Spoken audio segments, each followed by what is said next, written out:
Not on some of the other playoff series. Hey, Shump, Anthony Edwards, this is brutal. He's going to be out for weeks now.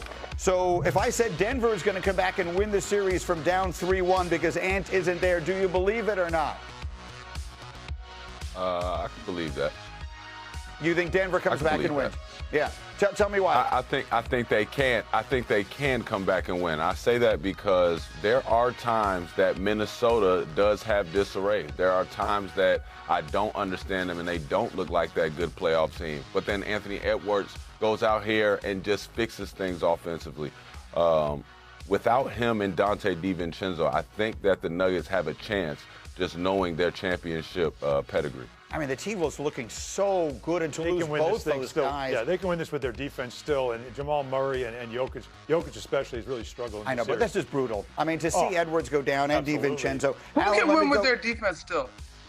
What did you say? I'm sorry. Minnesota. Minnesota. They can win with their defense. Okay, we'll see if they can. Alan, let's go to the Pistons. If I said they're in trouble against Orlando and could be one and done in this playoff, you believe it or not? Yeah, you better believe it. Styles makes fights. I learned that from all our NFL people when they talk about the matchups that you have in the NFL. It's the same in the NBA because this Magic team is cut from the same cloth. Big and physical. They are not ducking this fight, and they've got two stars right now that are taking it to the Pistons. Jalen Duren, where are you? You got to show up. They had every opportunity to blow that game at home the other day when Detroit came all the way back, and Orlando then closed it strong. And then last one, Monica, you're there with the Knicks. If I said they have found the formula to beat Atlanta, do you believe it or not? I do believe it, Greeny. That does not necessarily mean it's going to be easy going forward. But basically, they gave C.J. McCollum the same treatment that Jalen Brunson was getting in terms of looking after him. And we continue to say this, Karl Anthony Towns has to continue to be aggressive because he's a factor that the Hawks just can't guard. If the three-point shooting is back as they return home to the Garden on Tuesday, I think they're in good shape. How about Cat? I mean, he was really the difference in game one in the fourth quarter when they pulled away and won it, and then he was the difference on Saturday night. Everybody in New York was screaming at their televisions to Mike Brown and everybody else is let Cat be the centerpiece of this series. It's obvious the Hawks are struggling against him.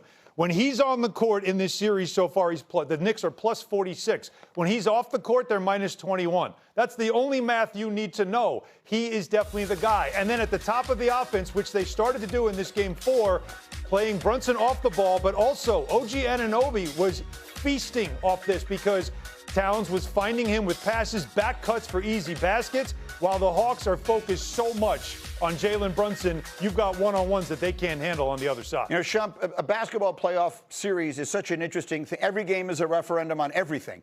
So, I mean, coming off of the game on Thursday night, they're going to fire the coach and everything is wrong. And then all of a sudden on Saturday night, they look dominant. What do you see in that series right now, tied at 2, going back to the Garden tomorrow night?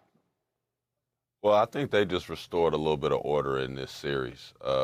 I took the Knicks in 6. I think they're kind of right on schedule. I felt like they would have dropped both games in Atlanta.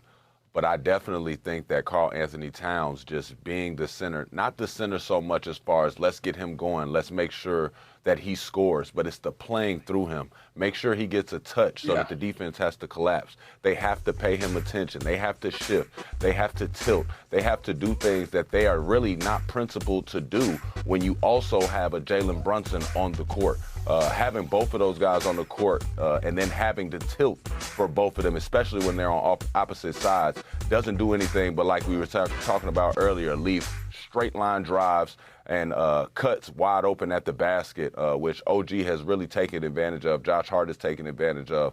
I think that the Knicks, as long as they continue to do this, should reclaim control of this series and get this over in 6 like we all, were expecting. Okay, I could keep talking about this forever, but I insist we talk a little golf from this weekend. Back on Get Up, back to the NBA playoffs yesterday evening. Sixers hosting the Celtics. Joel Embiid back in the lineup for Philly early first quarter. He would score his first bucket of the game right there, Alan Hahn. He had 26 and 10, but for the most part, it was not his night. It was not his night. It was not the Sixers' night, but it was Peyton Pritchard's night off the bench, went to 32. Peyton Pritchard was ridiculous yesterday. There was 1 3. Here comes another 3. Celtics an early 5-point lead. They would go on an 11-0 run. Oh, by the way, Jason Tatum just looking so comfortable. Yeah, again, this is a guy that's coming off Achilles, and he's working his way now to a point where that looks like the JT everybody remembers. By the way, don't let Peyton Pritchard shoot late in shot clock and at the end of quarters, because this happens. Peyton Pritchard had 18 points in the first half. Celtics led by 18 at the break. No one has ever done that better than he does, closing out quarters and halves. 3 minutes left in the third. Celtic lead is 21. It's Tatum. It's Pritchard. Pritchard had 32 points, 6 threes. And that was a big part of it. The bench scoring was huge. When he came in the game, things completely changed. And obviously Tatum looking like Jason Tatum makes you think this Boston team is easily the team to beat in the East. He had 30.7 rebounds, 11 assists. Joel Embiid could only shake his head. Celtics obliterate the Sixers last night. And Joel Embiid, look, this is the storyline this morning. He finished with the second worst plus-minus of anyone in this game. Sixers were outscored by 25 points in his 34 minutes. He gave up as a defender 7 of 11 shooting as the primary defender. And maybe the most damning of all, in that first half last night, Tyrese Maxey only took 3 shots. So the Sixers went completely out of the offense that had them steal the game early and had them looking competitive in this series. And I got Hahn and Monica up. But, Alan, for those who were not with us earlier, I promised you we'd have a little more time here. Your thoughts on the way they handled the Embiid return? Yeah, they handled it terribly. I mean, it was the worst thing you could do. Now, in this league, you want to celebrate players who want to play and be available for their team. So there's nothing about Embiid and how he shouldn't play. If he's healthy enough to play, of course he should. But does he have to start? Does he have to take all the shots? Did he have to have the second highest usage rate in a game in the playoffs this season? More than Shea, more than Brunson, more than Cade Cunningham? How is that when you haven't played in 2 weeks? Come off the bench, be available, and how about get a rebound, which your team couldn't do in that first half? None of this made sense. And Joe Mazzulla, twisting his mustache like he does, saw him and goes, you know what I'm going to do? I'm going to put him in defensive action. Every single possession they had. Come here, bring him over here, and let's get him to switch. Because you know what he doesn't know? He doesn't know the defensive rotations. He had no idea where he was going. This didn't make sense. This hurt the Sixers. Obviously, the intent was for him to play to help them, but this did not work because you empowered him too much. You catered to him too much. When the franchise player is Maxey, and he should have been the guy that you focused on, not Embiid. Come off the bench, help the team that way. Do not start and dominate the game. Made no sense. Okay, well, listen, I love the passion, and candidly, I can't disagree with the word you just said. And Shump seems to love it up early out there in L.A. But, Shump, look, you played 200 games in your life with LeBron James. You played with major stars. Joel Embiid is a superstar in this league. So take me through that. He says, I want to come back and play. He wants to go back and be Joel Embiid. How does a team handle that circumstance? Because to Alan's point, it seemed to the eye test as though they'd have been better off minimizing him, at least at some point in that game. But he's out there. How do you handle a situation like that?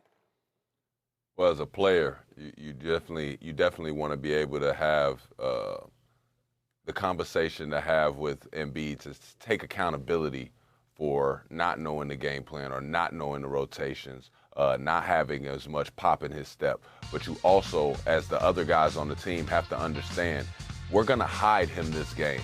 We're going to have to be maniacs defensively to hide him this game because he has sat out 2 weeks with the appendix problem. We have seen Joel Embiid come and help this team. We've seen them at their highest, usually led by Joel Embiid. Don't get me wrong, Maxey and VJ Edgecombe have done an unbelievable job being their backcourt.